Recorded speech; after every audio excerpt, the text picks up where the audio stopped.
So we are recording this workshop, and by being here, you're giving permission to be recorded. And of course, you know, you're free to turn off video and listen on audio. Okay, the workshop handout is in our chat space, and you can find it there. If you don't have that, it's http://bit.ly, that's bit.ly/2 small p large C large K large F small e small v, and that's where you access your handout for the workshop. Okay, this is the Catalyzing Energy to Create Fast Change with Jenny Mannion. And before I introduce our leader, our workshop leader, I just wanted to say how excited I am to be with you here today. I want to invite you all to enjoy releasing of control. There's such a magic associated with AtoZ Healing Space, and it's so exciting for us to be here together. And as an organizer, I find that I'm always finding that I need to release control. And it's quite wonderful because we're inviting something new in, and that just excites me so much. And it's such an exciting adventure. So I want to invite you all to just play with that idea of something greater than ourselves is happening here. And now, without further ado, I'm going to introduce our workshop leader, Jenny Mannion. After years of suffering, Jenny Mannion healed herself of several chronic illnesses and diseases, as well as chronic pain, in 3 short weeks. This was the start of a spiritual journey and a complete life transformation. Now she helps others release blocks and restrictions to move on in life with confidence. Her mission is to shout from the rooftops to all who need to hear, yes, it is possible to heal from these diseases. Jenny is the author of over 200 articles, and her book, A Short Path to Change, 30 Ways to Transform Your Life. Welcome, Jenny. Thanks so much, Reba. I am so honored to be here. All right, so you ready? All right, so I'm going to start with just a really brief intro to me and how I found my way here. As Reba mentioned, I was sick for 7 years. I was chronically ill with a bunch of diseases. I mean, the more I went to doctors, the more diagnoses I got. First, it was chronic mono. They always found the Epstein-Barr virus in my blood. Then it was fibromyalgia, so I felt like I had the flu most days. I was in chronic pain. Then it was factor V Leiden, a genetic blood disorder, which they said that I was more likely to get a blood clot, and I manifested one within a month of them telling me that, and wound up in the hospital for 5 days. And the last was the most grim. It was Ehlers-Danlos syndrome, benign hypermobility, and that led to them saying that I'd probably be in a wheelchair even as soon as a year. And that was in my mid-30s. So I was sad, depressed, you could say. Did everything traditional doctors said to do, read a lot of books, joined a lot of support groups, did not find the support groups so supportive. I would leave them feeling worse because a lot of times people were kind of almost one-upping each other with how sick they were, how many medications they were on. So that did not feel very motivating, but I was just always in search with young kids. And where my head was at that time was where a lot of people go when they're sick, feeling very bad about themselves, feeling like they're not enough, feeling like they're judging themselves. I'm not a good enough mom. I'm not a good enough wife. I'm not a good enough friend or daughter. I'm not doing the things I want to do. So I was really, really hard on myself and my toughest critic, for sure. I healed by a couple of things that lined up perfectly. Was introduced to a writer, Sark, who told me about writing about my gratitude list, which I was always a writer, but I tended to write about horrible things when I was sick, like my pain or my agony, and that was not really releasing it. It was just magnifying it. Then I met a great friend who saw me as Jenny, not sick Jenny, and I would actually take a pain pill just to go for a walk with her and remember who I was. And it was nice to be out of pain. But the final thing that really catalyzed the 3-week change was seeing the movie The Secret. And there were a couple things in there that really struck me. Again, it was the gratitude. If we pay attention to what we're not grateful for, instead of what we're grateful for, we really can't manifest anything differently in our life.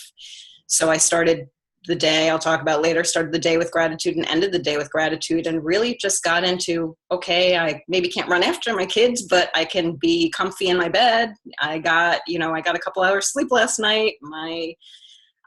I have a good family. So turning my attention to the gratitude helped. Also, the fact that our body is 99.99% new every 11 months helped me, because where we're putting our attention it concentrates that energy on what kind of cells are being created. So when I was waking up saying, ow, my legs, oh, I'm so sick, I wonder if I can drive my kids to school today, am I going to pass out in pain today? I really was not giving my body an opportunity to heal. That's not a very healing environment. So after seeing the movie, I said, you know what? I'm not going to doctors for a couple weeks. I'm just going to concentrate on feeling a little better. And I had no idea I could heal myself. The only thing I knew was I hadn't tried. This was the one thing I had not tried. And I was a psych graduate from Penn State. So I was like, well, maybe this stuff will just make me feel a little better. And within 3 weeks, I was out of chronic pain. I was off all medications except for the blood thinner. It took me about a year to get up my courage to go back to my hematologist. He released me off of that, saying that where my mind was now, it was more dangerous for me to be on it than off of it. So in 3 weeks, I was off of all pain medications and kind of got my new lease on life. And since then, really, life has not looked the same. I've had a life beyond my wildest dreams. The last 11 years manifested having a book published and a thriving career, and went from a marriage that wasn't the healthiest to falling in love and meeting the man of my dreams. And in this process, really learned a lot of tools with working with clients on knowing that we all have a lot of the same stuff. So that's really where my book comes from. That's where I come from, is just knowing that we all have these limiting thoughts.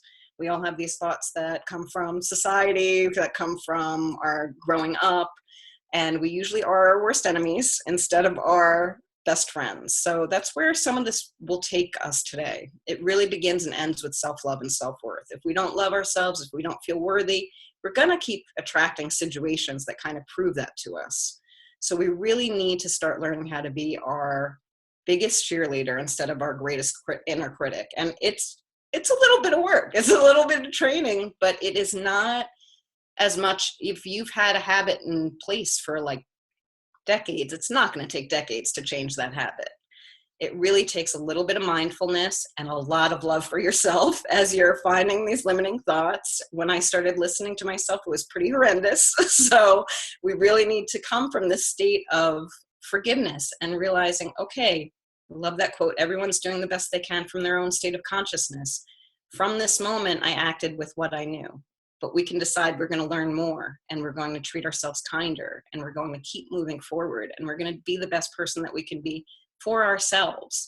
And sometimes it takes me with clients teaching people, the women that I work with, some of them will say, well, they have such lack of self-esteem. It's almost like I have to say, well, don't you want to be the best person for your kids? And then suddenly it changes. Yeah, I want to be the best person for my kids.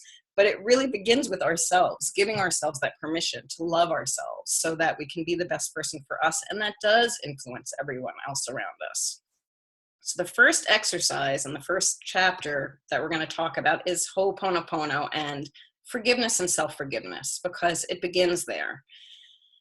As I said, we have this just constant chatter in our heads where we're insulting ourselves and repeating bad moments that have happened in our lives. So we need to step into that forgiveness. What is forgiveness? Forgiveness is just saying, these things happened.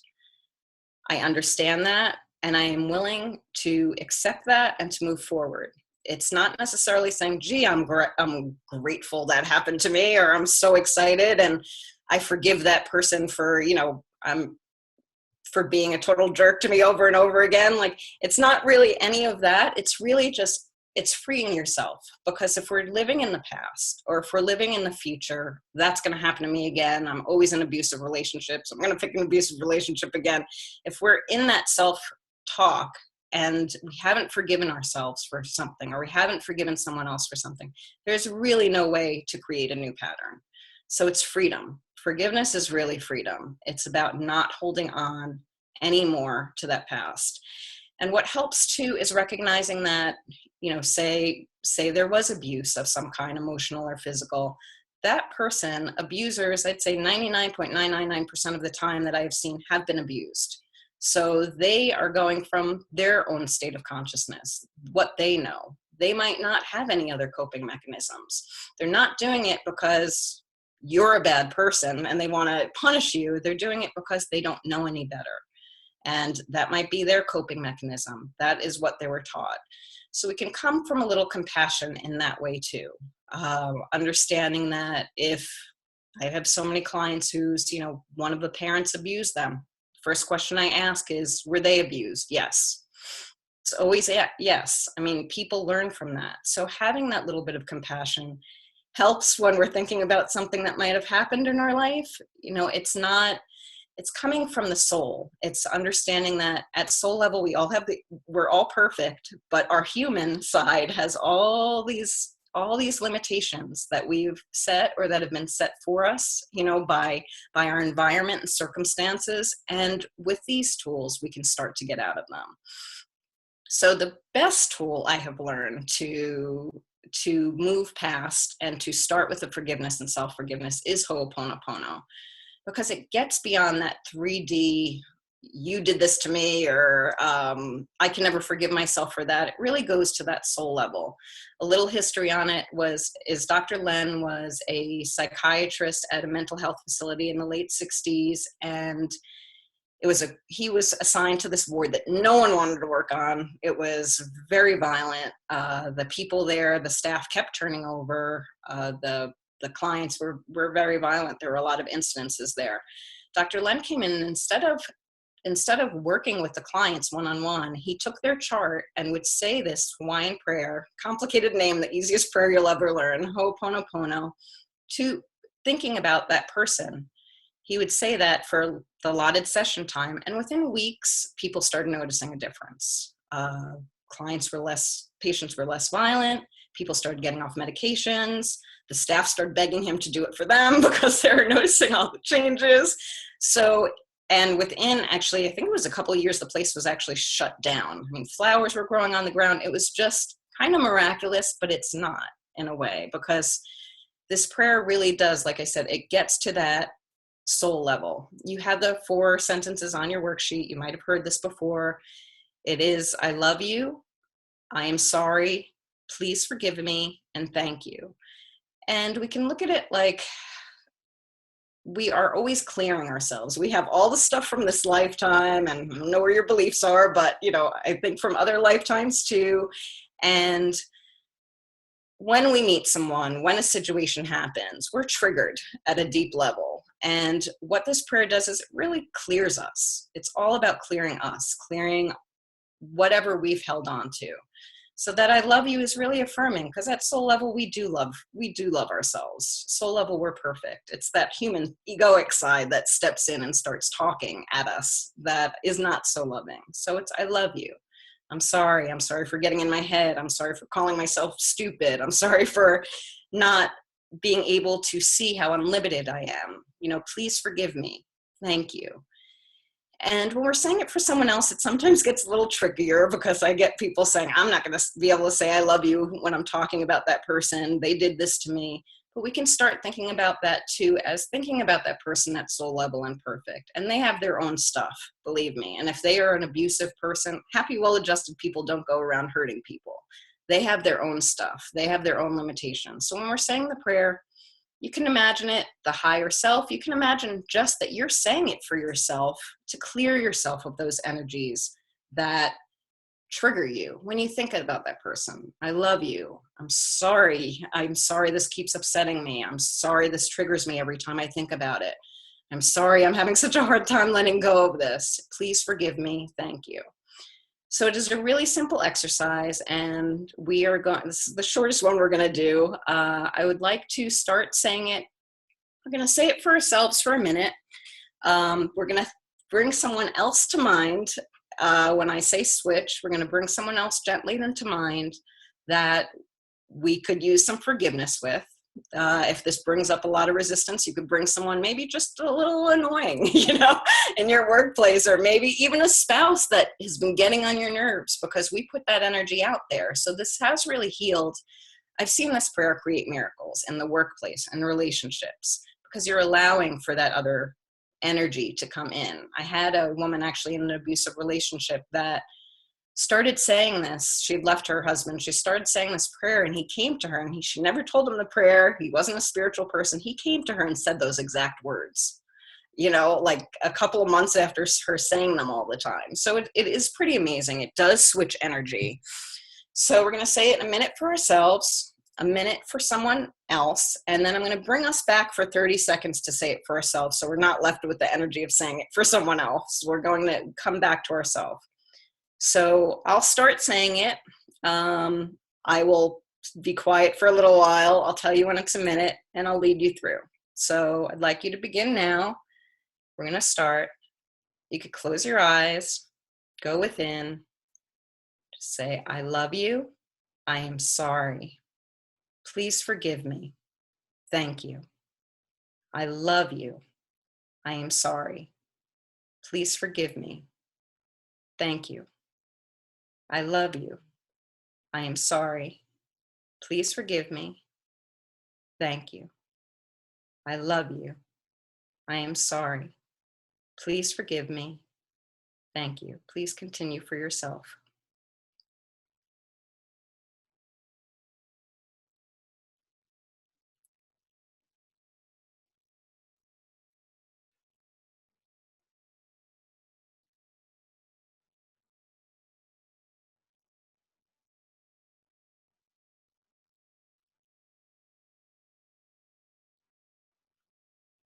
I ask that you finish this last round and then turn your attention to someone that maybe you've had a little problem with in your life before, you've had some trouble forgiving, someone that gets on your nerves a little bit. And we're going to say it for ourselves, for whatever resistance we're meeting about that person, and for that person as well.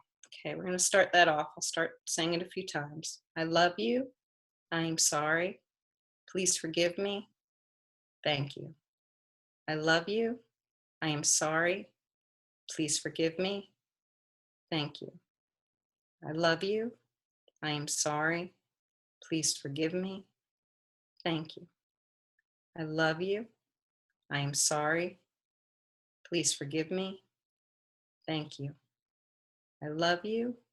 I am sorry. Please forgive me. Thank you. I ask that you continue that for yourself, for the other person, for a little more longer.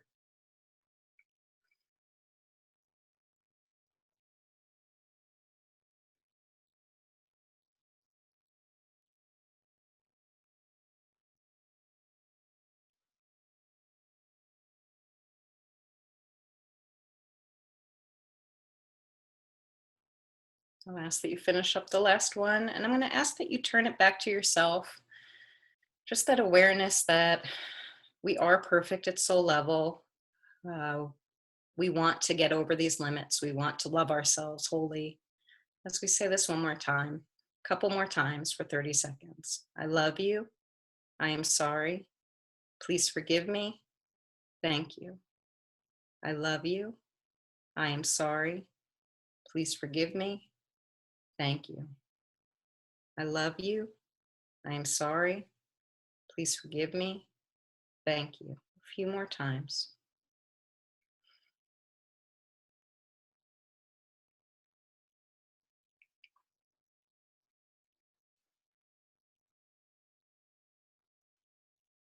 Ask that you say it one more time to yourself, finish up, and then when you're done, you could take a deep breath in and hold it, and out.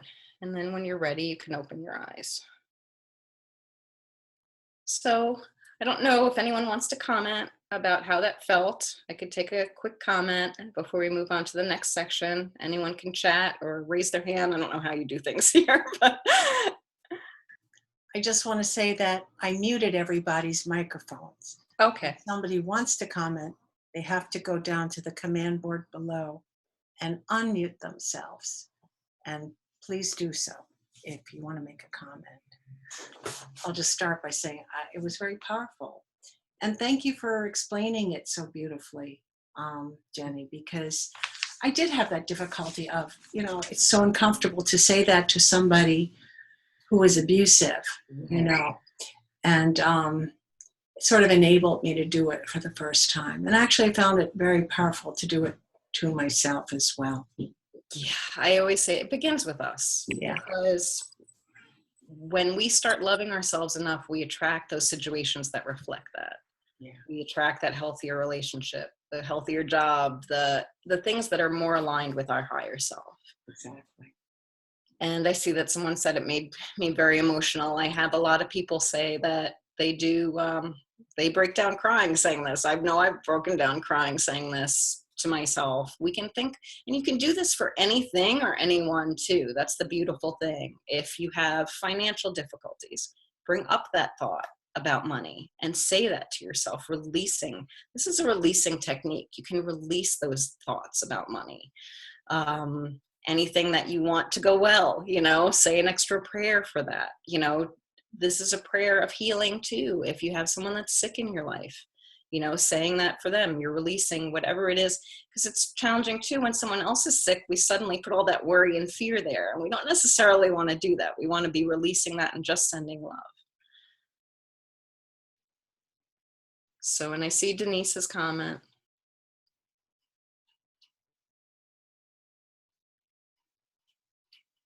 Yeah. And Denise, as we begin, as we continue this work, it really is about loving ourselves. And when we get to that point, we're going to stand up for ourselves. And I know I was definitely a people pleaser, and, I wanted to make everyone happy. And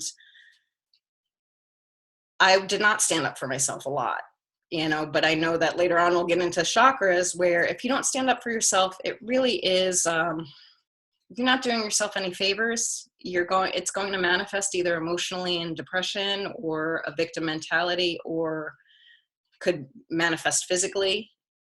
So we want to be able to feel strong, but sometimes we need to get that inner strength first, and really speak from our heart. I'm going to move on now to the next. Oh, go ahead, I just Ruba. wanted to, quick note, sorry, I won't keep interrupting, but That's all right. with Denise's permission, I wanted to mention that I don't know that the chat stays in the recording.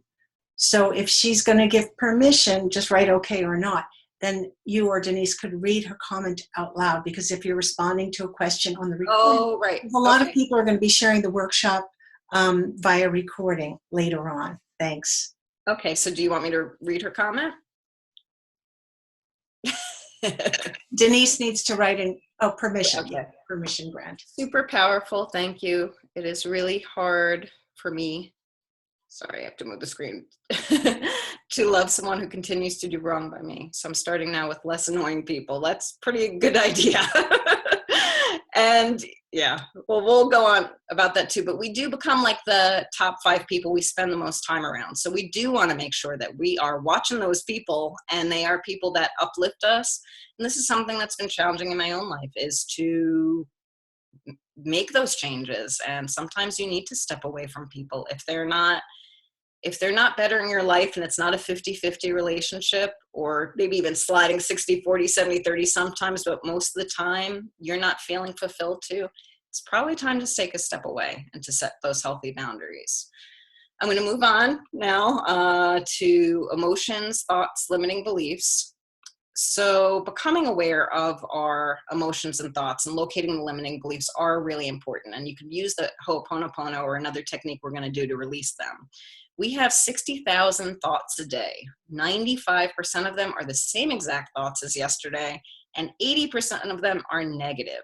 I'm going to repeat that again. So 60,000 thoughts a day, 95% of them are the exact same thoughts as yesterday, and 80% of them are negative. Most time we do not even hear what we're saying to ourselves. They're repeated messages from our past. So we know that we would not talk to a loved one like that. We wouldn't talk to a child like that. We wouldn't talk to a pet like that. So why is it that we talk to ourselves like this? Well, before the age of 6, we're like a sponge. We soak up everything from the environment. We receive the limiting thoughts like, money is the root of all evil, or, it's, you got to work hard, work hard, then you die. I mean, all these critical negative thoughts we take in and we repeat them. And if we've had a family that's less than supportive, we're repeating their messages too. We're repeating everything, beliefs on how we should look, how life should look, about money, about the way life is. So we need to start becoming aware of these beliefs, because they probably aren't even things we really believe, but they're still our background noise. And if we start tipping this, I've seen this in my own life, if you start tipping this, become aware and start tipping this to the point where you're even thinking 50% of positive thoughts 50% of the time, it really does shift our world, because we're sending out clear, positive signals of what we want and what we believe we deserve. So I look at it like this. When we send the thoughts out, so we have that initial thought, and it could be, oh, you did that, you're stupid. Then comes another thought, oh, I remember that other time you did that, and that was stupid. Then suddenly we start feeling depressed. Our emotions come in, and that one limiting thought from the past that, someone might have said to us, or we heard said to somebody else, a teacher said to us, we've taken in, suddenly that can spiral us out. So what we can do is we can start becoming aware of the thoughts as they are happening, so that we can change that. We can switch that script up a little bit. I look at it like this too. We are always sending out these thoughts to the universe, and it's like a garbled radio signal, because we're sending out so many thoughts, and 60,000 thoughts a day is a lot of thoughts. We're sending out thoughts all the time. If that is the only thing going on, if we're not taking time to get quiet, meditate, get quiet with our thoughts, that really is the only thing going out there. And it's kind of like confusion to the universe, because we might say, okay, I want to be wealthy, but yet the thoughts in our background are, you're so poor, look at your bank account. So we want to get really clear on being present and listening to those thoughts. And when we're present, and I'll give you a couple tools to do that today, when we're present, we are setting the radio dial to a clear signal. And we're sending out exactly what we want. We're not sending out any garbled messages anymore. And that is so much more powerful than hours of the other stuff. So that's the good thing too. If you do this, if you start doing this work, some of the exercises I'm talking to you about, even a few minutes a day. I wasn't doing this all day. I was doing this a few minutes a day. Life starts to change. The most important times to do this are in the morning and nighttime, because our subconscious is kind of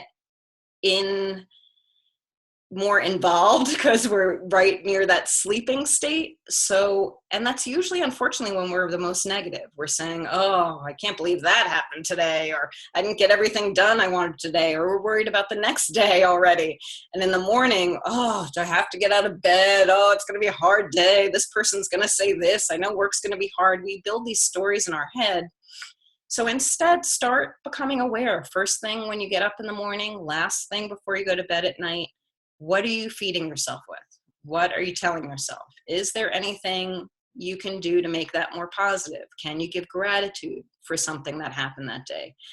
And we're going to talk about this too. It's really important to give gratitude to yourself for the little things even that you do. We beat ourselves up for the little things, so we may as well give ourselves gratitude for some of them. Making dinner for our family, calling a friend that's in need, doing something for ourselves, taking a class, giving ourselves gratitude is a great thing to do at the end of the day or in the beginning of the day. Another time is the shower, because water is healing. We can imagine that water washing the negativity away down the drain, receiving the water, receiving the healing water. There are a lot of little windows of time, and I know, like, as busy moms, I don't have time for that, but we could do these things in the morning, right before bed, as you're slipping to sleep. You'll sleep much better with these good thoughts in your head, in the shower. So we want to stop, because the unconscious thoughts become beliefs and conscious thoughts, and then they become our emotions, which become our manifestations. So when we start noticing, we can change before it gets to become our manifestations. We have a few goals when it comes to our self-talk. First is becoming aware of it. That's the very first thing. We need to stop, and we can stop ourselves every hour and possibly say, hey, what am I thinking right now? Or whenever we think of it, what have I been thinking about the last couple of minutes or the last hour? I also use the tough love, the rubber band on the wrist. And every time I said something negative, I snapped it. And I did that one day, and my wrist was really sore and red. And it was not pleasant, but it really taught me how much I was saying these negative things to myself. Next, with your self-talk, you can change it or change the emotion attached to it. So it might take a little bit of time and effort, but say a negative thought about money has been your consciousness for a decade or even 3 decades. It's going to take a fraction of that time to change it. It might take a couple of weeks. You know, if it's a really built-in one, in a couple of days, couple of weeks, maybe a couple of months of doing this work, but it's not going to take forever.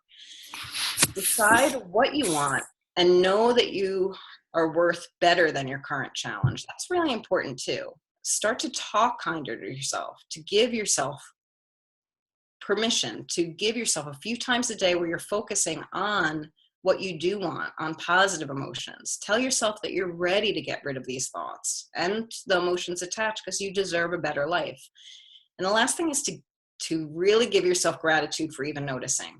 That's really important, because you don't want to beat yourself up about beating yourself up, which, you know, can definitely happen too. You start noticing, oh, wow, I'm saying I'm stupid. That's mean. Why am I doing that to myself? And then you're in another spiral. We want to give ourselves tons of gratitude for noticing the thoughts. Okay, so right now I'm going to lead you in another short exercise to really just let go of some negative emotions. I'd like you to get into a comfy space, either lying down or sitting down. And if you're sitting down, please sit in a relaxed but upright position with your feet on the floor. Please close your eyes. And I'm going to ask you to notice your breath and consciously ask your body just to slow it down as you become very present, leaving all the worries of the day behind you. I'm going to ask you to place your hands, palms facing each other now, and begin to rub them together. This awakens the energy body so you can experience feeling energy running through your body. I'd like you to keep rubbing your palms together as you watch your breath, breathing in and holding it and letting it out. 2 more times, breathing in, holding it, letting it out. And 1 more time, breathing in, holding it, and letting it out.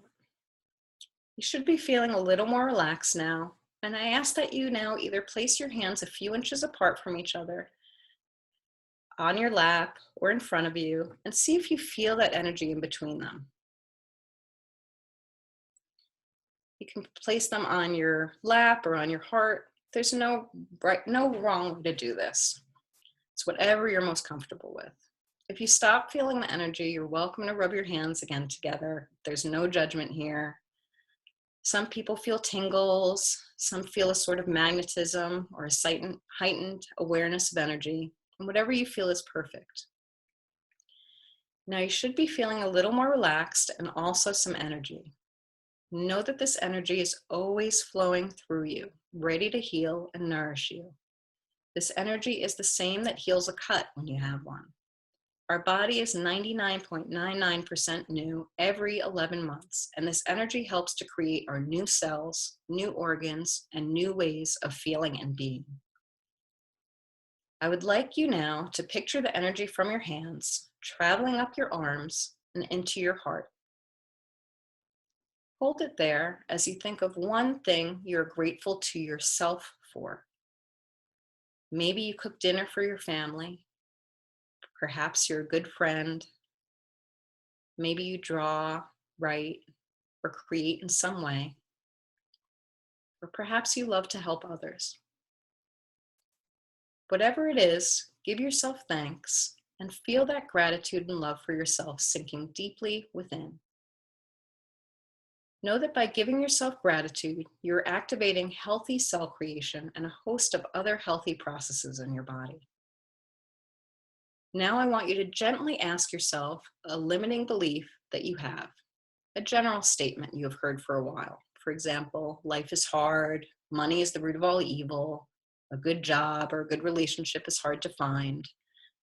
Locate that belief and notice that suddenly maybe you're not feeling as relaxed. I want you to ask yourself if you truly believe this statement, or if this is something you've just heard so many times it is part of your background noise.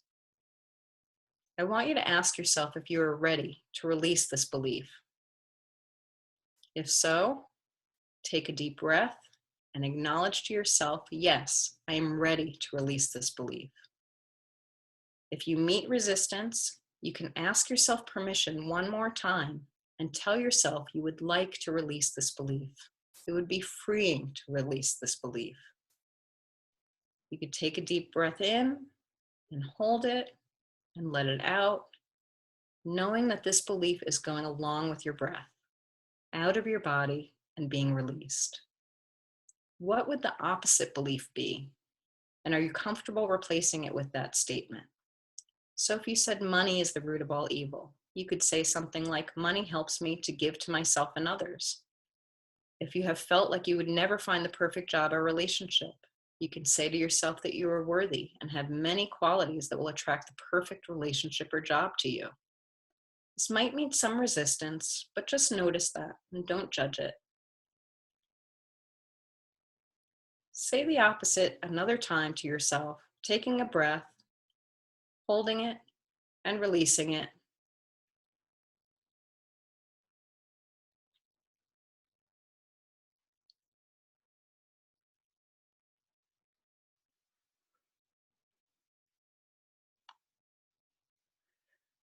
Knowing that, in fact, you do want the best for yourself, and this includes removing these limiting beliefs. Give yourself thanks for noticing this belief. Now, I would like you to take a breath, hold it, and bring in the emotion of love. It can be love you have for someone, or a furry cuddle buddy, or love you know someone has for you. Really bring that love in and what it feels like to feel that love. And sit here for a few moments. Know that at any time when you feel agitated, you can go sit somewhere for 30 seconds to a minute and bring in an emotion like love or joy, and suddenly feel a little less stressed and a little more ready for your day. Bring a smile onto your face as you tell yourself one more time that you are so grateful you took this time. Take another deep breath, hold it in, and then release, and begin to start to feel the room around you. When you're ready, you can wiggle your fingers and toes and then open your eyes. If you want to share, I will take one or two comments before we move on to the next piece. You could also write notes down on your worksheet or in a notebook.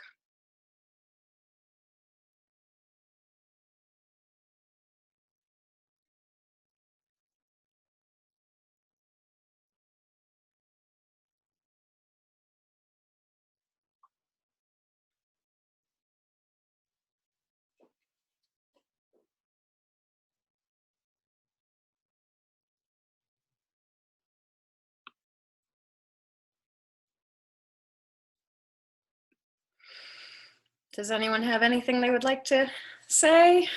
Comments about the experience?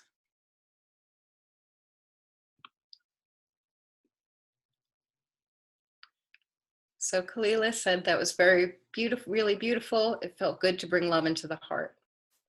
And it is so important that we give ourselves that love, because we give ourselves a hard time all the time. We need to balance that. Cassie said, lots of tingles and warmth. I may need to go now. Thank you. It was beautiful to experience this energy with myself. You're so welcome, Cassie. I'm so glad you're able to join us. Thank you. Reba or anyone else before we move on? We're ready? Okay, I think we're ready. All right, so next is energies in the chakra system. Okay, now that you've felt energy, I want to take this a step deeper and explain the chakra system and take you on a journey through your own chakra system. So, a quote that I wrote in my book that is kind of encapsulates the chakras for me is: the chakra system is our inner diagnostic system, offering us deep wisdom and constant information about our health and well-being. We only need to tune into it to find the information and help bring us into balance. Our body is made of energy. And I do tell friends I'm an energy and chakra junkie. This is something that gets me really excited. And I would like to just give you a very brief overview of the chakras so you can see how it is actually easy and makes sense. The Eastern medical system is based on our energy body, but the Western medical system does not include it. Our energy body holds the intelligence on how our body works and how to keep our organs flowing. Acupuncture and many other ancient forms of healing are based on it. So I use chakras to help me tell me what is going on with me or my clients. Each correspond to a certain area, starting with the base of the spine. If you have the worksheet, to the top, the crown of our head. They go from 1 to 7 with the same colors of the rainbow. And when we don't process emotions, the flow of energy is blocked, and that is what contributes to disease and not feeling well emotionally, physically, and mentally. A brief definition of chakras is basically there are wheels of energy spinning in each spot. There are hundreds of them throughout our body and also actually outside our body in our energy fields, but there are 7 major ones. I do consider them our inner diagnostic systems. When our chakras are overactive or underactive, we are going to show physical and emotional signs. So there's great power in knowing how to tap into and balance each chakra. I'm going to give you a short summary of each and then lead you through a meditation.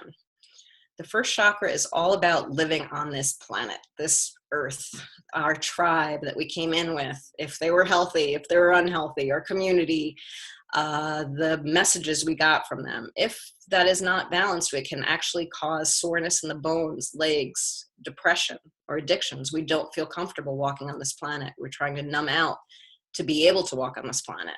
The second chakra is, so first chakra is the root and it is red. It is at the base of the spine. The second chakra is the sacral chakra. It is about inch or two below the belly button, and it is orange, and it's about creativity in all forms. It's how we were created. So as the man and woman dynamic, how we create money, how we create emotions, how we create in sexual relationships.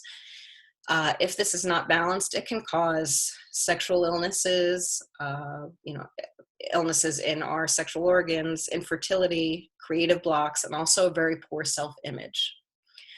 Third chakra is 2 inches above our belly button. That is the solar plexus. That is our power center. That's the personal strength and power. It's our self-discipline. If we have power struggles, if it's overactive, we could be a bully. If it's underactive, we could feel a bully. If we could feel a victim, it can cause digestive issues. It can cause challenges making healthy decisions. And it can also cause addictions to caffeine or sugar. The first 3 chakras are really about life here on this planet. The fourth one is my favorite because it combines heaven and earth. It is right in the middle. It's our heart. It's love. It's love in relationships. It's about setting boundaries, and it's about our self-worth. It governs the heart, the lungs, blood pressure. It can lead to a lack of self-esteem if it's underactive, or if it's overactive, doing too much for others, as a lot of women are guilty of, wanting to keep everyone happy.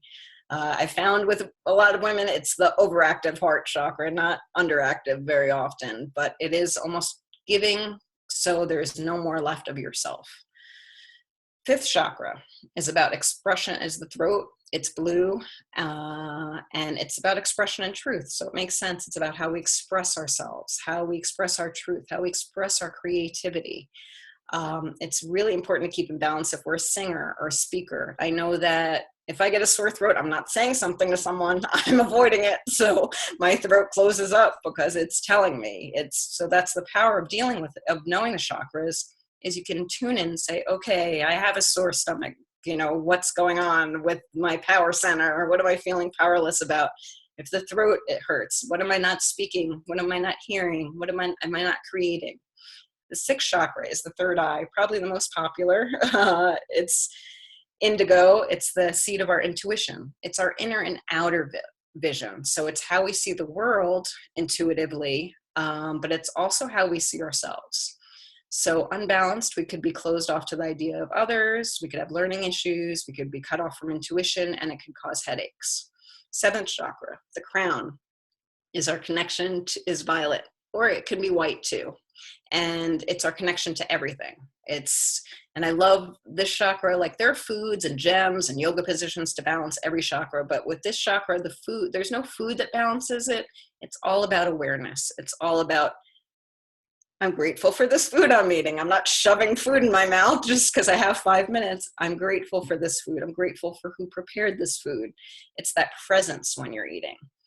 So these are all really powerful chakras. I mean, balancing them, they do come in and out of balance, because if we have an issue in our life, if we have something we're not saying, we will get a sore throat and it will get out of balance. Paying attention to these, doing a daily or, even a couple of days doing a chakra exercise to bring these into balance will help. It will make you feel more balanced and less emotional. So, I have one that I offer on, AtoZ Healing Space that will help you balance your chakras. So signing up for that site, you get that as a free gift. So, okay. So you're going to be really used to this. I love the beginning of every exercise. I just ask that you close your eyes, get comfy, and start rubbing your hands together again. So taking some deep breaths, slow in and holding it and letting them out. In and holding it and letting it out. In and holding it and letting your breath out. Just notice that you're feeling a little more relaxed. And when you're ready, you can put your hands wherever they're comfy. And remember that if you stop feeling energy and you want to feel it again, you can certainly rub your hands together again. No one is judging you. I'd like you now to picture in your mind's eye a white energy ball, whatever size, that's right below your feet in Mother Earth. And it's coming up to heal your chakras. We're going to picture a color at each. We're going to say affirmations. We're going to breathe and then transmute it back to white before it goes to the next chakra. And I will lead you through this. The white bubble of light, the energy ball, works its way up your legs from Mother Earth and stops at the base of your spine at your root chakra, where it glows red. As you see it glowing red, affirm to yourself, repeating the following statement to yourself 3 times, either in your head or out loud. I am protected and secure and have total faith that the universe is constantly providing for me. I am protected and secure and have total faith that the universe is constantly providing for me. I am protected and secure and have total faith that the universe is constantly providing for me.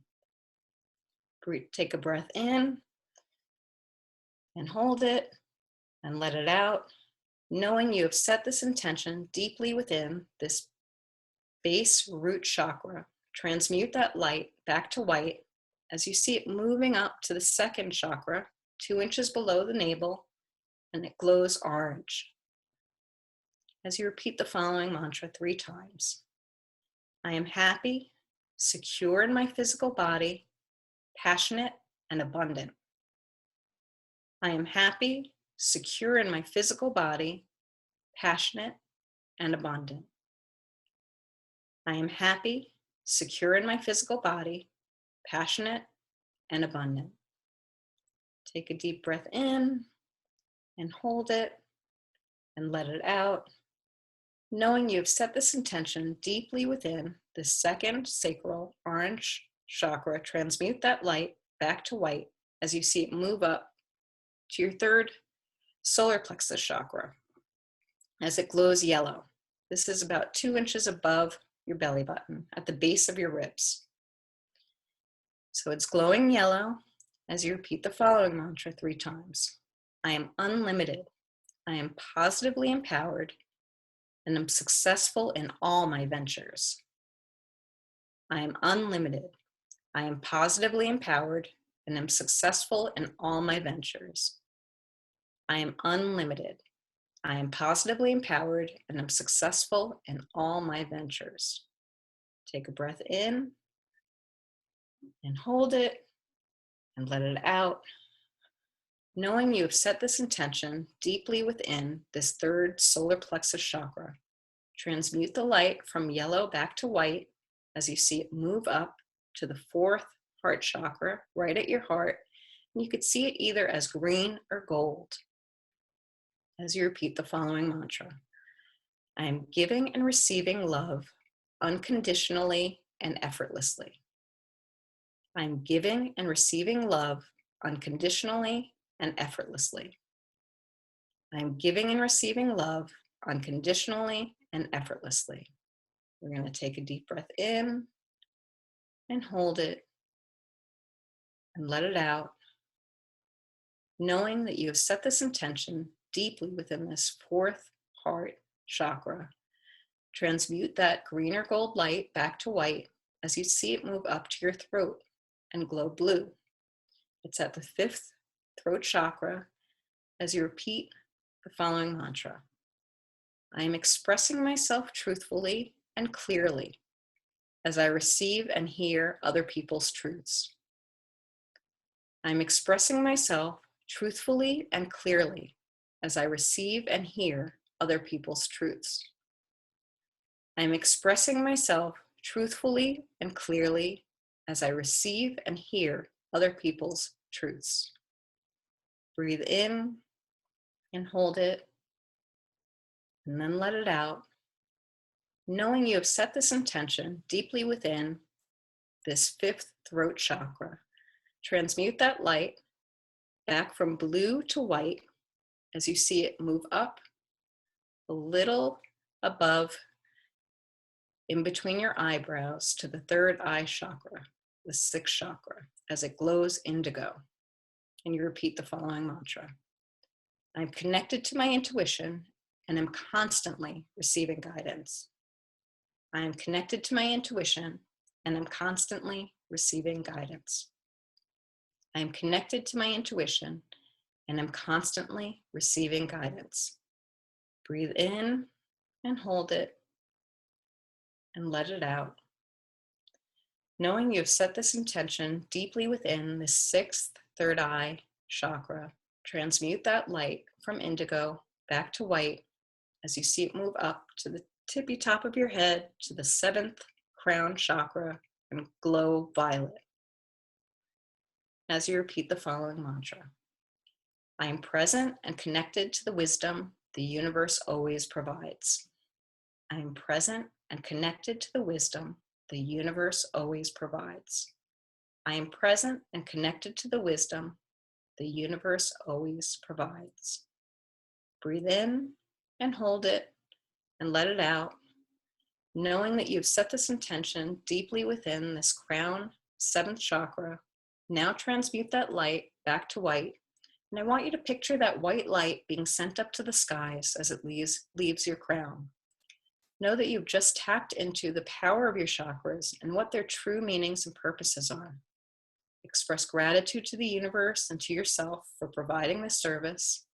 Take a deep breath, and then when you're ready, you can open your eyes. And if anyone wants to share, I am happy to take comments.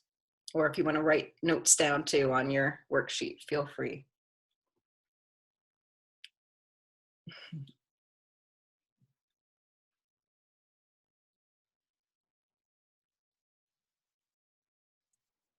Everyone back on the planet? Jenny, We're not Jenny, back. I love that all of these exercises have been pretty short and easy to do. And that means that, anytime I have a few minutes, I can choose one of these exercises to do, and it would be really empowering. Yes, that is it. It can be really short. I am a big believer in short, easy exercises and a whole toolbox of them, because there's going to be times we don't feel like saying Ho'oponopono. There's going to be times when we can bring in love for 60 seconds. We can bring in attention to one of the chakras that feels out of balance. And you do see how, I don't think any of my exercises are more than, I think the last one last one I tell you about will probably take you 15 minutes maybe to do on your own the first time, but even after that, it gets faster and faster. It is really about making sure we meet so much resistance anyway. That's too hard. That'll take too long. We really want it to be short, seem short and easy. And, you know, I keep repeating those things too, because it is really important. We want to keep telling ourselves that. So we know it's not that hard. And we know that we can take those couple of minutes. We always have time to take 2 or 3 minutes. You know, we can find that time in a day to do that. And it can change our life if we do that a couple of times a day. I mean, that's really all I did, you know, and it changed my health. So, you know, I know that it is possible. I have a comment. I connected with the solar plexus. I feel I do have a lot of negative feelings that affect the chakra. I feel this exercise makes me aware of this and helps me focus on shifting my thoughts. An amazing, thank you so much. Yeah, the ones that I find in clients most often out of balance are the 3rd, 4th, and 5th, especially with women, I will say. Stepping into our personal power. What does that power mean? Power itself, that word has, you know, negative connotations, but stepping into our own self-power. Our heart is out of balance because we give too much. We want to help too many other people. We don't give that love to ourselves. And the throat, can we communicate our truth? Can we speak our truth in a loving manner?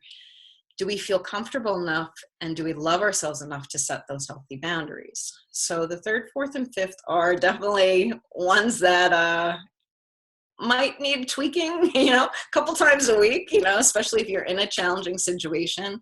Just showing some love, saying some affirmations for that chakra is a good way to bring it into balance. And just that intention too, simply setting that intention. Go ahead, Reba.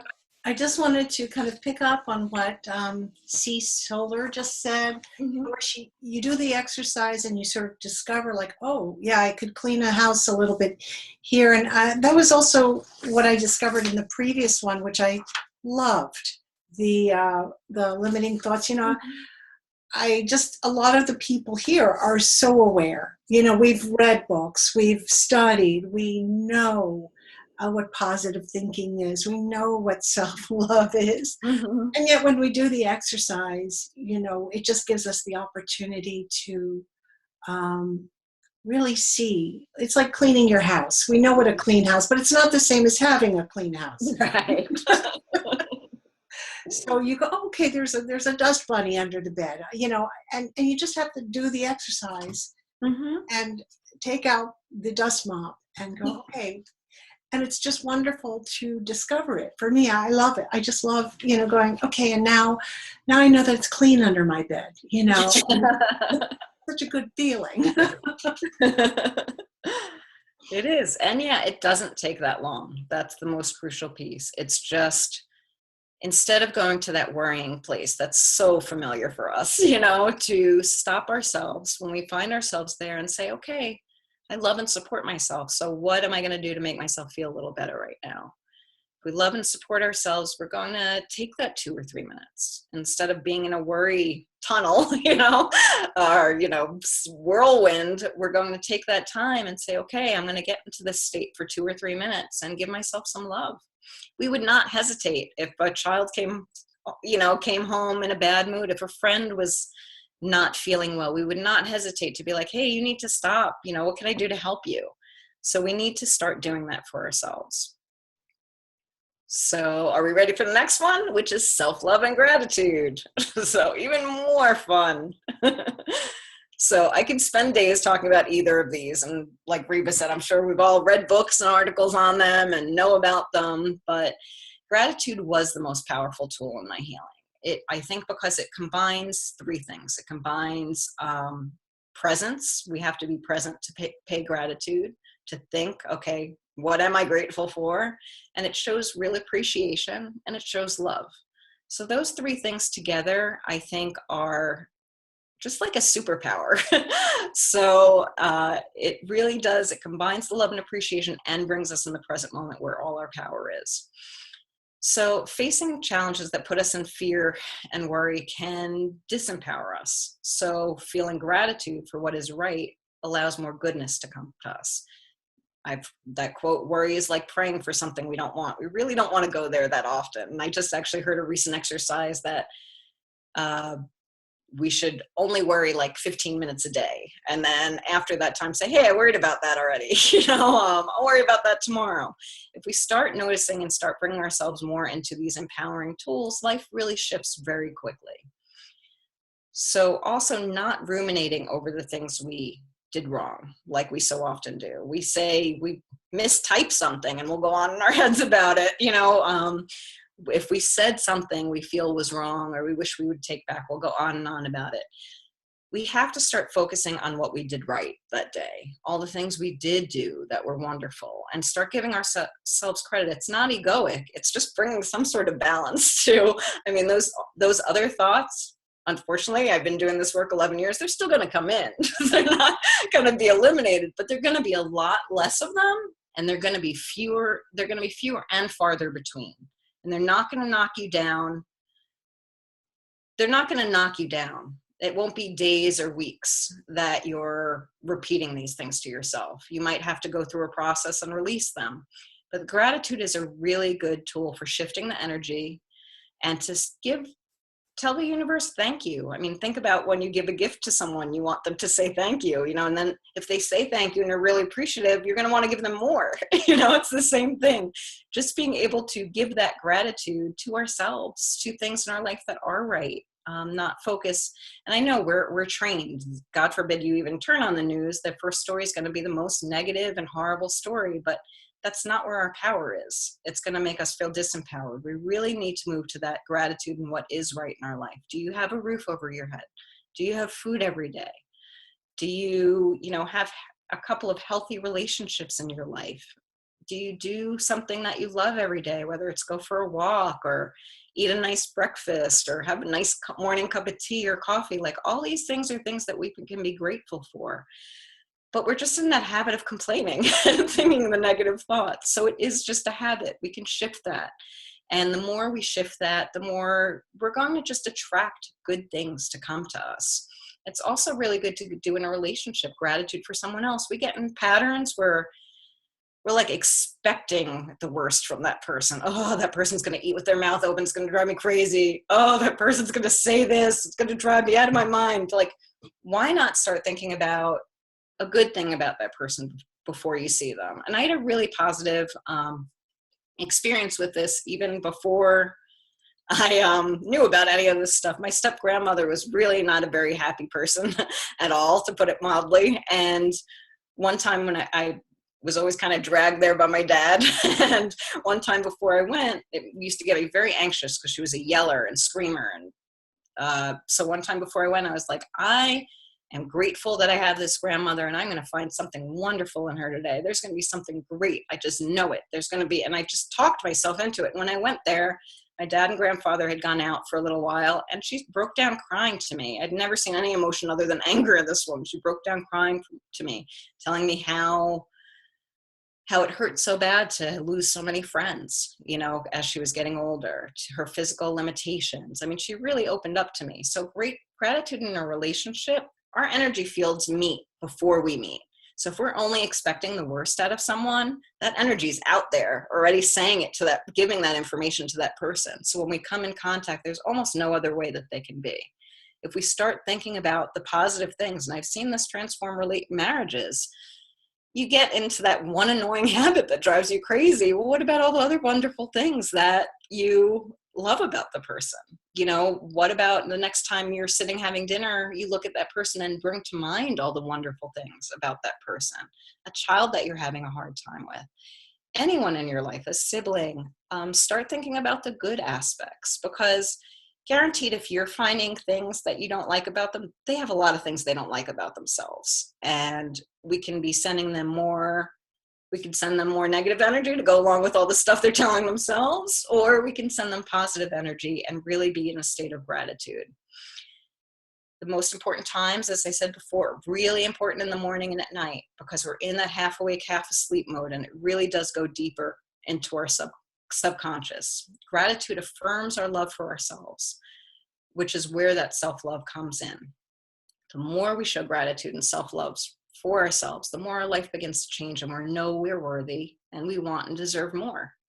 And we feel like, why not? Why not have the perfect relationship and the perfect job and the perfect friends? And why not have that? We're all entitled to that. I believe we're on this planet to find our gifts and live in joy. So starting to tell ourselves that, starting to do some of the release exercises we went through earlier, starting to really know that you're worthy. You're worthy of everything maybe you never even dared to dream of, but dream big, because the more we love ourselves, the more we can tap into that unlimitedness of being. Again, you think of an abused child or an abused animal, they're cowering in the corner. They don't feel like they can make any bold moves. But if you're showering that pet or that child or friend with love and kindness, you're going to see them excel. And that's what we need to do. We need to start showing ourselves that self-love and gratitude.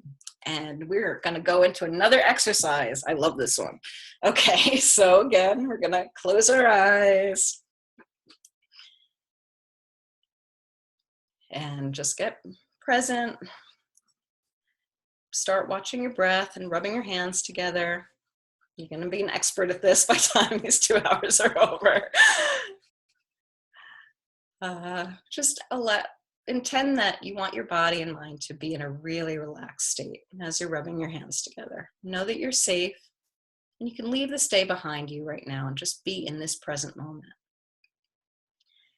Please be grateful to yourself for taking this time to help your body, mind, and soul rejuvenate by tapping into the power of unconditional self-love, which is what your soul always feels for you. And to prepare for this exercise, you're going to need to think of 2 things. You're going to need to think of a person that you feel tremendous love for, a friend, a spouse, a child, sibling, or anyone else that when you think of them, your heart grows warm.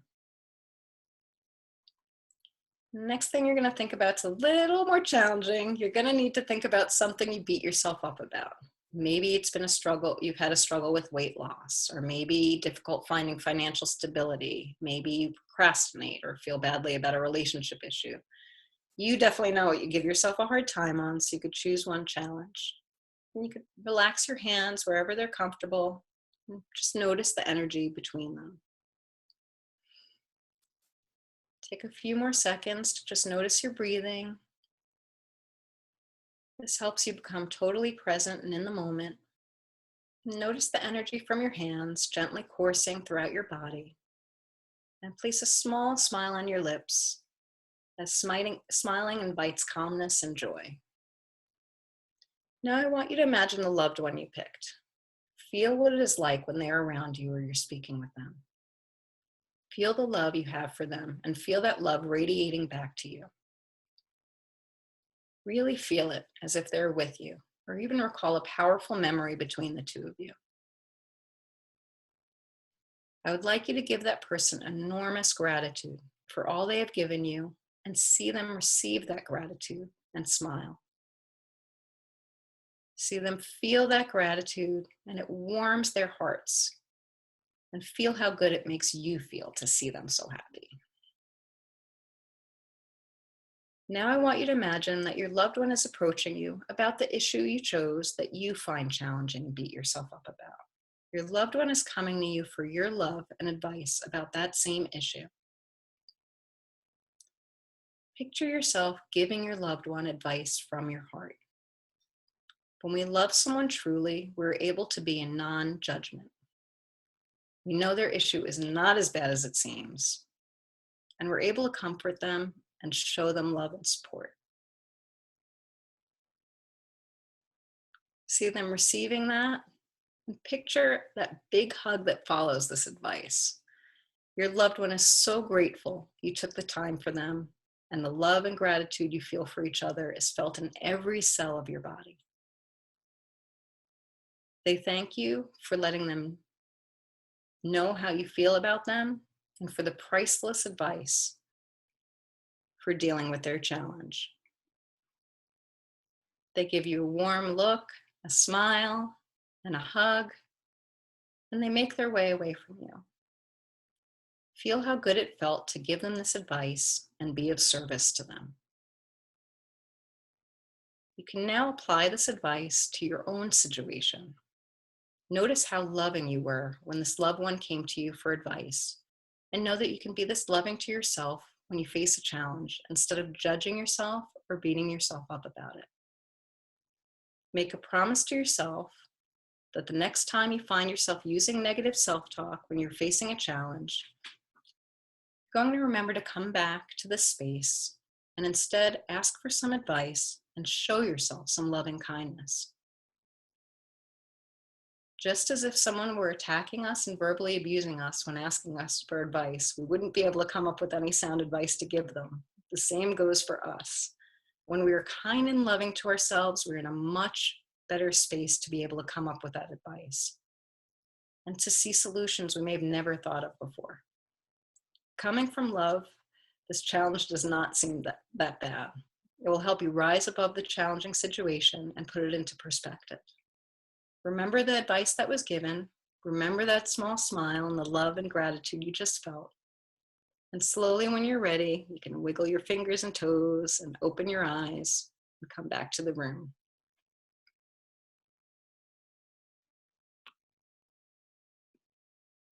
And you can write notes. If you want to comment, you can comment.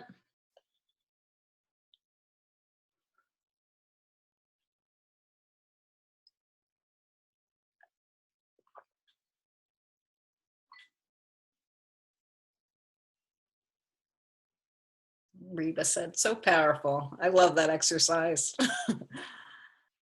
It's so easy, and we can do this in any situation. Yeah, we beat ourselves up about so many things. Pick one, and get to that place of thinking of someone you love and bringing that in, and it just becomes so much easier to see clearly. We're not in our own heads. We can give our advice.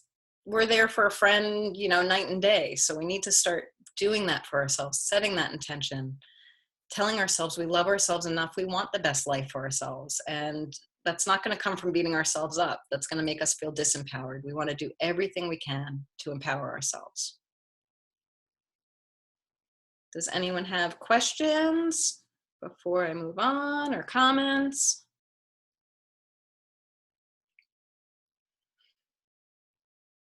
Okay, I think we're ready. All right. So the next one is another tool that's really helpful. It's catalyzing energy with an anchor. So I have a quote, I think it's on the sheet too. All you need is one safe anchor to keep you grounded when the rest of your life spins out of control, from Katie Kaczynski. So many times we bring back and replay moments of our lives. We bring back the worst moments and moments that were traumatic, horrible for us. We can harp on about them and feel like we're there and make ourselves experience them over and over again, that discomfort that came from that moment. But we rarely go back to a positive moment and keep ourselves there. We might say, oh yeah, that was a great time, but then that's it. We quickly move on. It's like we don't want to celebrate ourselves. It makes us feel uncomfortable to be in the goodness. We're more comfortable in the darkness. Like I said, 80% of our thoughts are negative. That's kind of across the board. So we can definitely work on that. We have the ability to bring any of those positive moments back just as strongly, and even more strongly than those negative moments. A moment that we have that's one of our most positive moments that we choose to recall is called an anchor. An anchor should be a moment where you felt nothing but total joy and appreciation. The more you can visualize that moment in your mind's eye and bring all your senses in, the better. It could be a recent moment, a moment that stands out from your past, a moment in time where you felt alive, joyful, deep happiness, connection, something powerful, maybe a time when you had some belly laughs with friends, a time when someone showed you great appreciation, a moment when you were being honored, or it can even be a moment where you felt some deep peace, like a walk in the woods. The point is, when you think of this moment, all you feel is that joy, love, happiness, connection. I mentioned before that when we watch the news, I remember when I watched it when I was young, I don't watch it anymore. The first story was always the most horrific one of the day. So we're shown and told horror stories of what is wrong with the world daily, even more so now than ever before. It can be very overwhelming. between this and what's going on in our own life, it can be really difficult to feel empowered and to concentrate on the positive moments. So shifting our energy to the positive aspects of life can be so powerful. And this can be done in moments of just recalling something precious or happy. As we saw before, recalling that loved one close to us, it just brings in such deep emotions. An anchor can truly turn like a frown or a negative state into a happy, elated state in a matter of minutes. So an anchor is also helpful in remembering and bringing forth your present state of consciousness, a moment where you did feel joy. It's a good reminder to yourself of how good life can be, because we certainly always bring back those bad ones of how bad life can be. We want to bring in the good ones of how good life can be. Bringing up an anchoring moment in a time of stress or a time when you feel a little stuck, it's a great way to almost like press a reset button on that moment. I've shown you how we can all get pretty stuck in our own heads and stories. You've learned ways to bring yourself to the present moment, and how in that moment you can decide what you want to feel next. An anchor is a powerful way to switch that story and to remind yourself that life can be wonderful. You've felt that joy and happiness before, and you're surely going to feel it again. You can use an anchor in different scenarios and kind of see when it would be most beneficial for you to switch your mood. So maybe a meeting that you're nervous about as a means of gaining confidence and joy. You could use it in a moment when you're stressed out or feeling a little helpless about a situation. You can use an anchor if you're mad about anything as a way to calm yourself down, to remind yourself of the goodness in the world. You can use an anchor first thing in the morning to start your day, or right before bed, so you go to sleep with a smile on your face. Any time is an appropriate time to use an anchor. It's just remembering that you have the power to do so at any time. The more you bring back that moment and remember your anchor with all the emotions, it's easier to bring it back. You can actually even associate, as we go through this exercise, you can think about a word that reminds you of it. If it's your wedding day, think wedding. If it's a walk in the woods, think woods. So if you work with it enough, you associate that word, and it can bring back that relaxation and joy even quicker. So I'm going to lead you now in an exercise to find your anchor. So this is about anchoring yourself to the present moment and joy. We're going to begin again. You're experts, closing your eyes, feet on the floor, laying down, rubbing your hands together, feeling centered, breathing, noticing, slowing your breath, but not in an aggressive way, just in a natural way.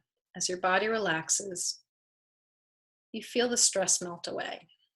Take a breath in and hold it and let it out.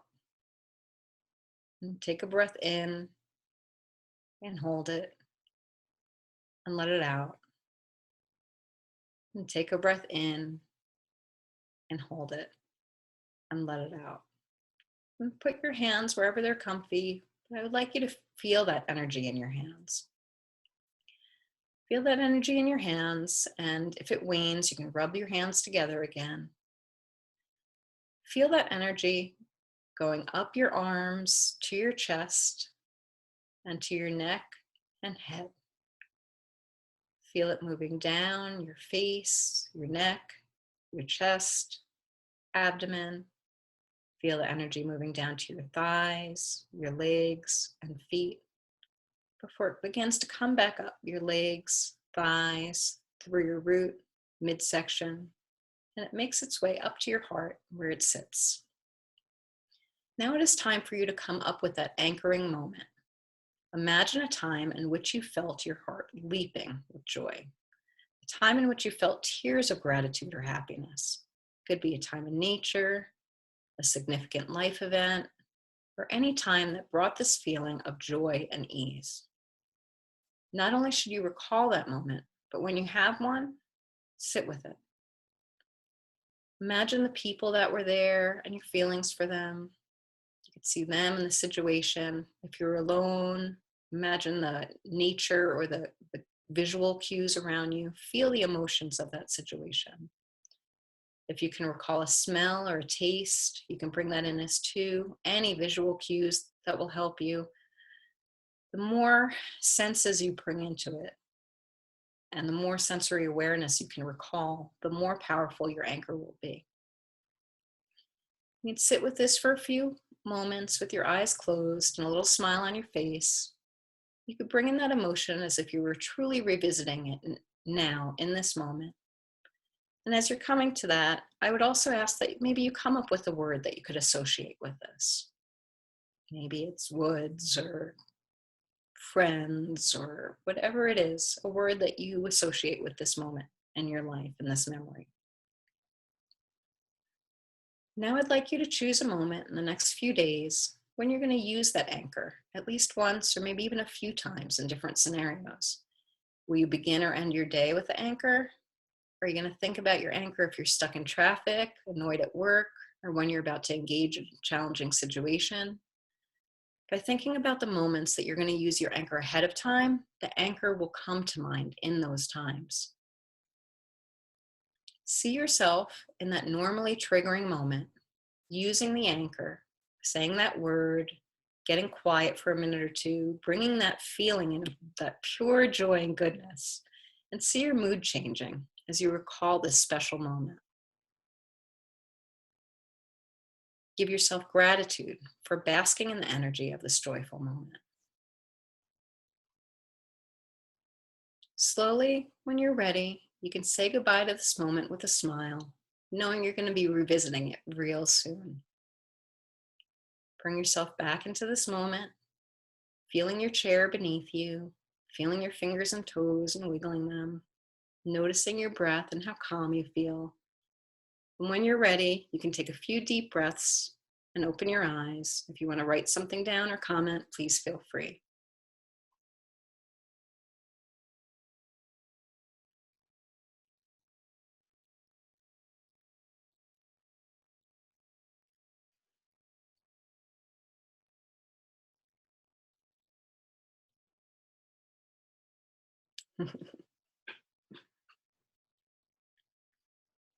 Everyone feeling nice and blissed out, I hope.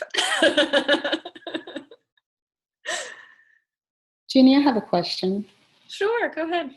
Do you ever use journaling as a way to, I guess, solidify an anchor or to help you to create an anchor?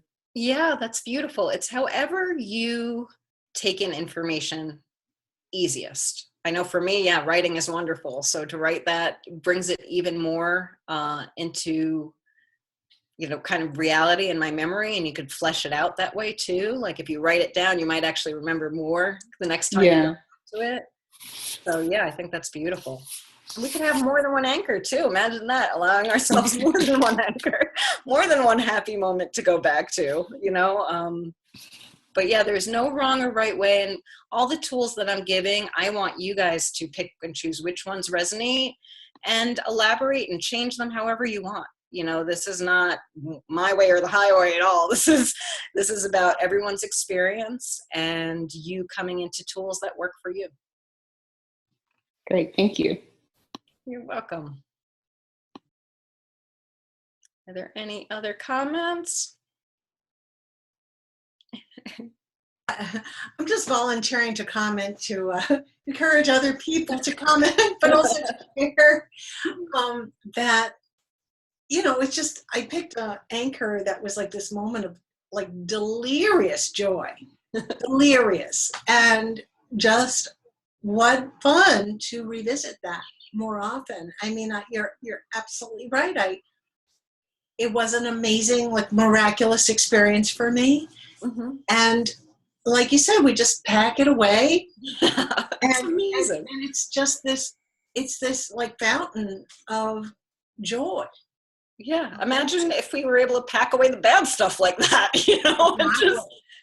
that's what we want to do. Like learn to pack away the bad stuff, like process it. Okay, that's done and over with. Let me put it aside. But the joyful moments, why not bring them back? Right. I mean, what an unusual experience it was in my life to have this moment of so much joy in one moment. Yeah. So, why not, live there more often? Yeah, only we can give ourselves permission to do that. Yeah, I just think it's brilliant. Just brilliant. I love it. And we got a comment, with this exercise in the prior, I realize how I always do focus on past negative events and get stuck there. While I do get past that somehow I feel it is always present. I do like the idea of finding an anchor that will bring me back to a happy state. I also find that when I am down, listening to my favorite song lifts me up quickly. That is wonderful. Yep. Get your songs on, dance, do whatever it is that makes you happy. And that's really what it's about, getting ourselves enough tools to bring ourselves that joy, because yeah, goodness. I mean, these days too, I mean, there's just so much, heavy energy around us that only we can give ourselves permission to balance that out, to bring some goodness in, we need to balance it. If we're only hearing the negative things and we're getting caught up in our own lives, and a lot of people are spinning right now themselves, and we're caught up in that and caring for other people, we're going to feel disempowered. We might even get sick because we're not taking care of ourselves. And it is essential. It's self-care to do gratitude and self-love. I wanted to add to this that as we age, I'm sure we've all known people, as they age, they get more rigid and more sad. And I think that this exercise is so important in terms of, as you age, you have more experiences, maybe more regrets, maybe more incidents where things didn't work. There's just more history that you're carrying around.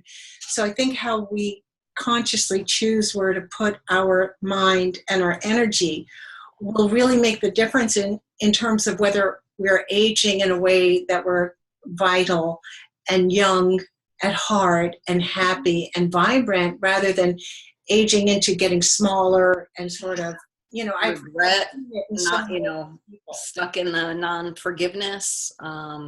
If we're able to process these emotions and we're able to just get in that better state of flow, and we're not just kind of trudging along and pushing ahead with all our might, it really becomes easier.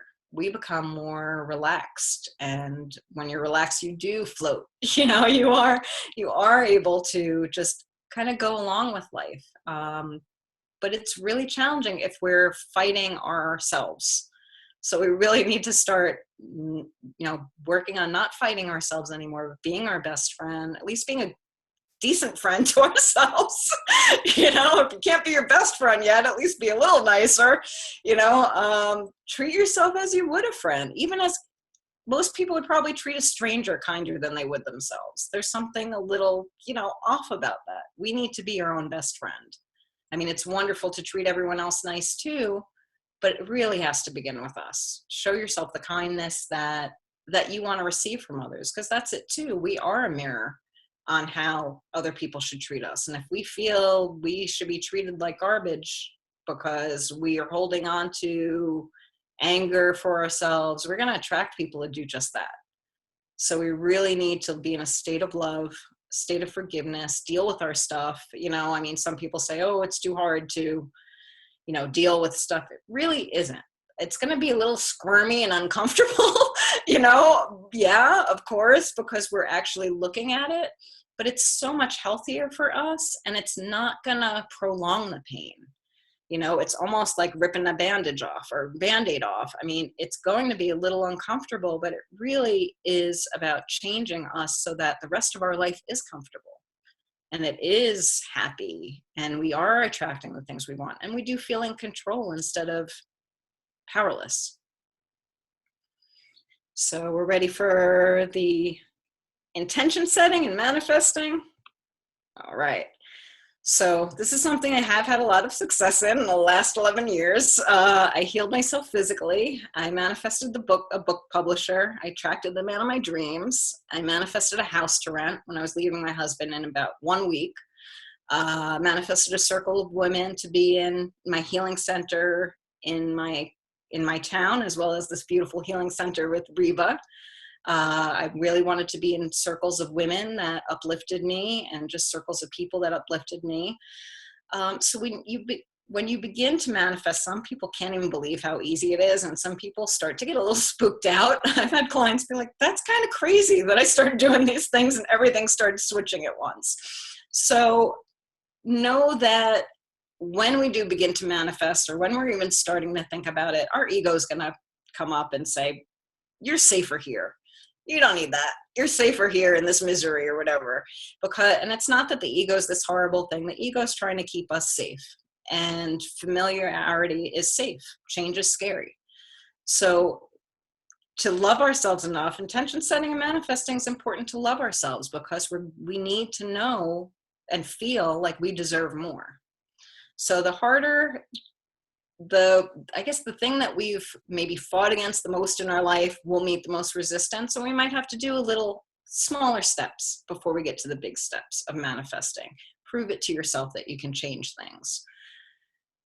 So it's also good to be in the present moment when you're manifesting, because if you're saying like, you're not going to be happy until X happens, I'm not going to be happy until I'm a millionaire, I'm not going to be happy until I get that book deal, I'm not going to be happy until that, you're really keeping yourself in a state of unhappiness. So we want to be happy now. That's, one of the big things I found with manifesting is we want to come from manifesting from a place of love. We don't want to come from that lack. We don't want to be asking for money out of that place of, I need this to pay my bills. We want to be asking from a place of loving our lives and knowing that money is going to make it even better, and it's going to add to it in a state of abundance. So remember that if our thoughts can switch to even 50% positive rather than 80% negative, we're going to see rapid change and movement. So this is about doing some of these exercises daily. You saw how fast they were, to do morning, shower, and night. Even if you did that, your commute to work. I've heard a lot of talk about affirmations, and I have mixed feelings on affirmations. I've seen affirmations do wonderful things for people, and I've seen affirmations attract exactly more of what that person is terrified of. And I think there's a couple things here. It's really about the affirmations being believable for you. When I was healing, if I was going to say I'm healed, my body been like, yeah, right. No, you're not, you're in pain, so you meet that inner subconscious resistance. If I were to walk around saying, when I was at my struggling with money, saying I'm a millionaire, I would have had all this proof in the background saying, no, you're not, look at your bank account, all these things negating that. And that actually puts in, you're sending very mixed messages to the universe, and it's getting your emotions. When we're manifesting, we're sending our emotions.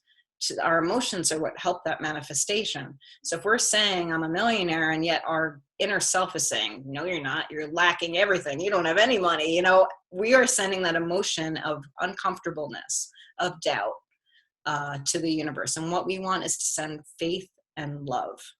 Faith, love, belief in ourselves, knowing that we can ask for these things. We're entitled to ask for these things. The world is a beautiful, generous place. The universe is amazing. We hear about miracles happening every day. Why not to us? Why not? Why can't we get an unexpected check in the mail? Why can't we, manifest the person of our dreams? And I remember in the beginning when I was writing my list for a man, it was 2 pages long, single space. It was really long. And, my friends would be like, oh yeah, ha, ha, ha, Jenny, like you'll find someone that's all those things, And I did, and with the house that I want to manifest, I wrote everything down. I've paid a lot of love and pictured myself in that house. And I manifested a house that was 90% of the things I needed in 4 days. So these things are possible, and it can be even to manifest. One of my clients is a doctor, stressed out of her mind, a pediatrician. So not only is she dealing with sick kids, she's dealing with parents that are worried about their sick kids. So, and she's an empath. So, very challenging situation, but working with her, we worked with her intention in the morning, how she was going to feel, feeling protected, being grateful for herself, that instead of concentrating on, oh, these parents are a pain in my butt and this, they have too many questions, or they're not good parents. Instead of getting into all that, what can I do? How am I bringing my gifts to this? Focusing on that every day before she goes to work. I'm a good pediatrician. I'm bringing my gifts and my empathy and my way of being to these people, and that's a gift. Her work situation totally changed around. It's not even an issue in her life anymore. The stress is gone. So we can manifest things. And one day, it was interesting, she was one of the ones that was flipped out, because one day she caught herself worrying about, she had a lot of the problem parents that day booked, and she caught herself worrying about them. So instead she got into a really nice state, like we did before, a few times before, and just said, you know what, this day is going to be okay. It's going to be great. There's going to be things happening that I don't know what's going to happen, but it's going to be better. It's going to be better than I can imagine. She had like patients cancel. She had like other patients come in that were her favorite patients. I mean, she couldn't believe that 5 minutes of doing that could totally change her day, but it did. And we do see that when we put our attention and presence onto what we do want, instead of going up in our head and going on about all the things that are negative and wrong with the world and wrong with our life, things start to become magical for us, and we can manifest really quickly. So I have a 5-part manifestation intention process, and I have this outlined in the handout, but you might want to take some notes because I go into a little more detail here as I talk about it. So the step 1 is to really think about something that you want. And you might want to think about something easy, like to see a butterfly or to have someone give you a compliment or have something great and unexpected happen. Because, if we start off saying, I want to get a job that I make this much money instantly, we're putting too much pressure on ourselves. So let's start off small. You could pick something really small. And then when you get that thing in your mind, you could say, what emotion would you feel if you were to manifest that? And you could ask yourself, are there any limiting beliefs that are stopping you from achieving this?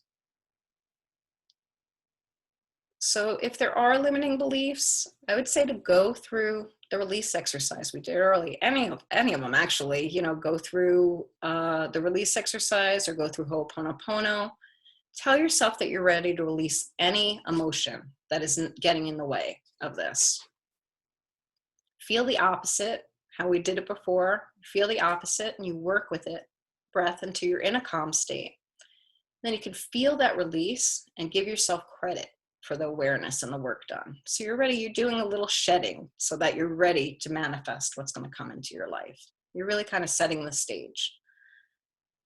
Now, the third step is to get into that joy state, like an anchor, another energy exercise, or like bringing in that love or self-love. So we're getting ourselves into a really happy state. We're eliminating that little voice in the background, that if we're asking for money, that little voice that's saying, your bank account's on zero, we're eliminating that other voice by getting into this really high vibrational state. We're getting rid of what does not serve us. We're bringing in that joy of an anchor. The next step is to bring to mind that emotion of the manifestation again. And you're going to bring in a time in your life when you felt that. So say you want to manifest a compliment. See yourself in a proud moment of your life. If it's the joy of seeing a butterfly or having a great day, you bring back a time when you felt that joy or felt that like, wow, that's so pretty, felt that like inner excitement. So if you felt it before, you can feel it again. And that's really important too, because a lot of times people say fake it till you make it. But if being a millionaire is so out of your reach that it seems unattainable, it's going to be pretty hard to fake it till you make it. And you're going to have all those resistant emotions coming up. But if you start remembering a moment where you did feel abundant, where you did treat someone to something, where you did feel like, hey, this is really nice to have this feeling of, I treated myself to something. It brings in that state of, a lot of people will call like the zero state bliss, just that I'm connected with everything. Nothing is on my mind right now. I'm just at this feeling state, this state of total like oneness, really. So when you're in that state, that is where you want to set the intentions from. The last step is to release this with the feeling that you've stated what you wanted, you've done the work, and you're so grateful that you know that you sent this vibration out into the universe and it can bring it to you. Resist the temptation to keep checking. Is it done? Did I get that check in the mail? Maybe I should check my mail one more time. Don't do that. This is really about that faith. It's about you brought yourself into the joy moment. You got rid of anything that would be limiting it. The universe is a very giving place. Of course it's done. So when you're done, when you've released that, you've gotten into that zero state and really felt a time when you felt that emotion before and stated clearly what you want, I find it good to end it by saying, you could say amen, you could say aho, you could say it is done. Whatever it is, just kind of put it out there that it's done. I've said my prayer. It's out there to the universe, and have that faith. You can give yourself gratitude for that, and you can really watch the magic unfold. So I've had clients do this to attract relationships, work environments, the love of their life, manifest a car or something significant they've been wanting into their life. So you can explore all the tools we explored to begin setting intentions and manifesting. I'd like to say to make sure you have time the first time you do this exercise. I'm not leading you through this. I'm going to lead a last exercise, but it's not going to be in this because I really want everyone to do this individually, because I don't know how long it's going to take some people to get to that state of joy. And I don't want to rush anyone through that. But you have all the tools. So, again, it's going to be thinking of something you want, asking yourself what emotion you would feel. If you find anything blocking it, asking yourself to release it, feeling that release, taking those breaths that we did before to release it, or even saying Ho'oponopono, getting into that joy state, like the anchor, bringing to mind the emotion of that manifestation and a time when you felt it, getting into that really kind of blissed out state that we were in before, with the self-love exercises, and then just releasing it. Knowing that you're in that state, you've been in that state before, you've felt that emotion before. Of course, the universe is a very giving and beautiful place, and just amen or aho, or it is done. And then just stepping away from it and really watching the magic unfold. And I'd love to hear about manifestation, so please let me know what happens. So we're going to do one more brief exercise just as a closing exercise. So you guys know the drill. We're going to close our eyes. We're going to put our feet on the floor. We're going to rub our hands together. We're going to take some slow, deep breaths. Take a breath in and hold it and let it out. Take a breath in and hold it and let it out. Take a breath in and hold it and let it out. Bring a gentle smile onto your face as you do this, and thank yourself for the time spent learning some simple tools to nurture, appreciate yourself, and to create the life you want. You can now release your hands to whatever position is most comfy for you. This is always about you and what feels right to you in the moment. I want you to think about all that we have done today. You have learned the ancient Hawaiian healing form of Ho'oponopono. These 4 sentences said to yourself can bring peace and change the energy around you and the people around you. I love you. I am sorry. Please forgive me. Thank you. Thank yourself for your time and energy to say this exercise for yourself and for someone else in your life. Remember what limiting belief you were able to let go of and what you were able to replace it with. And give yourself huge amounts of appreciation for being brave enough to face this head on. With awareness, and if we are kind and gentle with ourselves in the process, this can actually be quite fun. Finding a limiting belief can be exciting because it puts you one more step closer to your true essence as you release it. One more step closer to your soul, which is always perfection. Now thank yourself for learning how important it is to love and to be kind to yourself. Promise yourself you will look for something every day that you love about yourself, no matter how your mind seems to trivialize it. You know you're a good person and you deserve your life to be in flow and to feel wonderful. If you find yourself being hard on yourself, you have many tools now to pull you back into the present moment and use kinder words, thinking of speaking to yourself as you would your closest friend or loved one. Bring back to mind all the times that you felt energy in your hands and body today, and how calming it felt to take that journey through your chakras. Know that by knowing more about them, you can see what issue might be lingering underneath the surface and bring them to light so they can be healed and worked on before they manifest into physical disease. Thank yourself for bringing back the joy of your anchoring moment, and affirm to yourself, if you have felt that happy once in your life, you will feel that way many more times. Lastly, think about the manifestation process I offered. Start to get excited and think about what you might like to manifest in your life, emotionally, physically, spiritually, financially, in relationships. We need to know we are worthy to live the life of our dreams, to invite it in to be lived. Tell yourself you will use this manifestation process at least once in the next week and see what happens. Give yourself an inner hug for all this important inner work you have done. Know that the universe rewards this as you have lifted your vibration and proclaimed you want better and know you deserve better. Bring yourself slowly back, smiling as you feel the chair or bed beneath you, wiggling your toes or fingers. Take another deep breath in and hold it and let it out, feeling the gratitude and love in your heart for yourself, for taking this journey. I'm so grateful to have been here with you for the last couple of hours, and when you're ready, you can open your eyes. Thank you. And comments, everything is open. Thanks so much, Jenny. This has been really great.